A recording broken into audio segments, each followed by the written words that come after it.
Ayan, hello guys. This is Mayflower Uncle.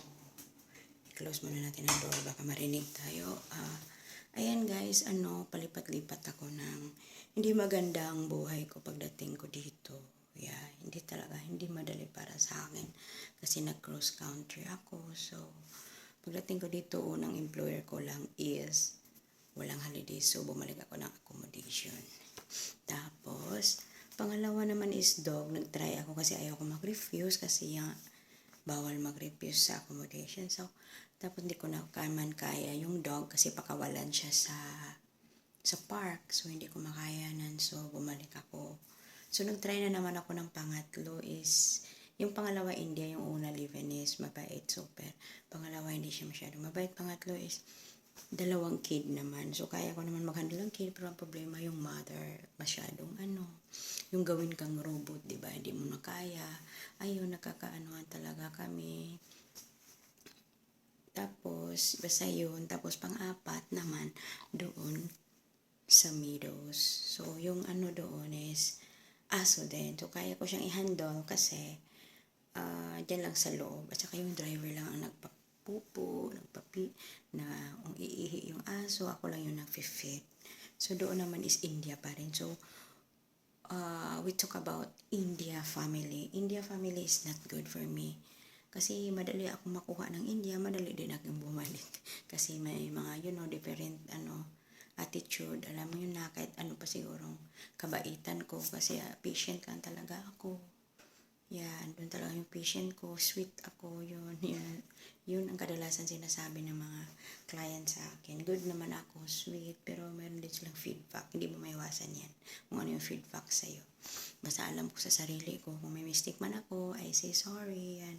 Basta ito naman yung panglima ko. So, maganda din ang panglima ko. May dalawang bata, pero hindi mo na siya masyadong alagaan kasi yung mama ang nag-take care, hindi kagaya ng iba na ako yung nagpaligo sa bata, pero ito hindi.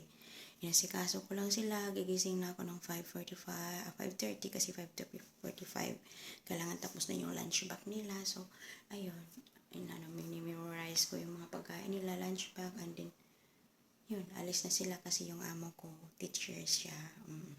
Tapos, ibang lahi din siya guys, from UK. Tapos yun, pagdating ko dito, may ako, ito, pinakita ko na nga to. Ito, may binigay sa akin. Dalawa to, naubos na yung isa. Matakaw ako. Ito siguro mas matakaw ako, pero hindi ko muna siya i-open dahil gusto ko i-share sa friend ko. Yeah. Hindi ko siya i-open. I-share ko sa friend ko dito pag magkita kami. Ayan. Tapos may private room ako. Ito yung pinakagusto ko. Sana nga magtagal ako dito kasi natakot din ako sa cancellation show. Pero bahala na si Lord ang bahala sa akin. So, pag may pera lang, madali lang makakita sa labas ng work. So, yan ang pinakita ni Madam sa akin. Ipakita ko rin sa inyo kung gaano kaganda ang kwarto ko. Mas gusto ko kasi private room ko talaga. Hindi sila pumapasok. May cat dito. Soon, may coming na rin na dog. May maliit lang pit. Tapos, yan. Ito binigay ni Madam. Binigyan ako ni Madam ng mga, nandiyan ng mga roll-on, napkin, and saka fruits. Yan ang binibigay niya sa akin. May napkin. Yan ako na makita. At may mga toothbrush. May mga blade pa. Shave. Ayan, may roll-on. May isang roll-on. Ayan. At saka ito yung ipakita ko sa inyo yung drawer. Ayan. May drawer ako. Ayan. Tapos yung mga towel. Daming towel.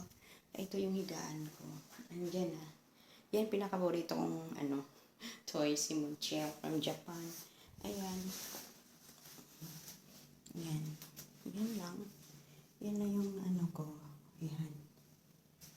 Yan. Mas gusto ko dito kasi privacy. Saka ito yung garage ni Madam. Nasa likod lang yung garage pag dumating yung car nila. Ito naman yung private toilet ko. Yan. Dito yung gamit na pang toilet. Diyan lang ako magsasampay. Tapos ipapalabas ko lang siya pag araw. Pag medyo mabasa talaga, ilalabas ko siya. Ayan lang. Ayan. Ito lang yung mga gamit ko.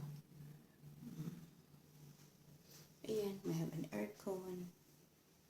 i-on ko siya pag matulog na kami ni Monchel. Yan guys, di ba? Parang nagugustuhan ko dito. Ito yung ano niya sa likod. Nagugustuhan ko dito kasi ito pang may door ako dito. Yan, may TV. I-TV ko siya. Anytime na gusto ko, yung damit ko. Kunti lang pinalabas ko. Yan. Tapos dito yung labas. Hindi tayo masyadong mag-ingay kasi baka marinig. Yan.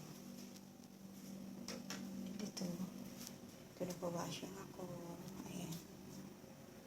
40 minutes. Mga 40 minutes matatapos na yun. Yun lang guys. Yun. Sana magtagal ako dito. Sana magtagal ako dito guys. Wala sila araw-araw. Wala talaga sila. Babalik sila mga 5 p.m. pa. 5 p.m. or 6. Depende kung walang mga gymnastic. Kung walang gymnastic yung babae, yung lalaki. Kung walang swimming, yan. Balik sila agad. Tsaka yun lang ang everyday routine ko. Akit sa taas, maglilinis, pero hindi ko muna ipapakita kasi hindi natin alam kung baka ayaw niyo ipakita kung ano yung loob sa bahay nila. So, yan, kaya naki-careful din ako guys. Importante, may private room ako, kaya makatulog. Maaga kami matapos, 7 to 8. Ang dali-dali. Ako lang matagal matapos kasi titingin pa ako ng TV. May TV ako, social. Yan lang muna guys, and hopefully na magtagal ako dito. Yeah, kasi natatakot ako sa cancellation. So, si Lord na yung bahala sa akin. So, kung mangyari man yun, siguro hanap ko ng boarding house. Kung sakali, kasi pang-5 na to eh. Kasi hindi talaga maganda. Hindi maganda. Ito lang yung para sa akin ang maganda. Mabait siya. Binilan ako ng fruits, pagkain, basta binilan niya ako. Yeah, yan lang muna guys. And thank you so much. And please don't forget to like and subscribe my channels guys. Bye-bye. Bye-bye, Monchel. Thank you so much.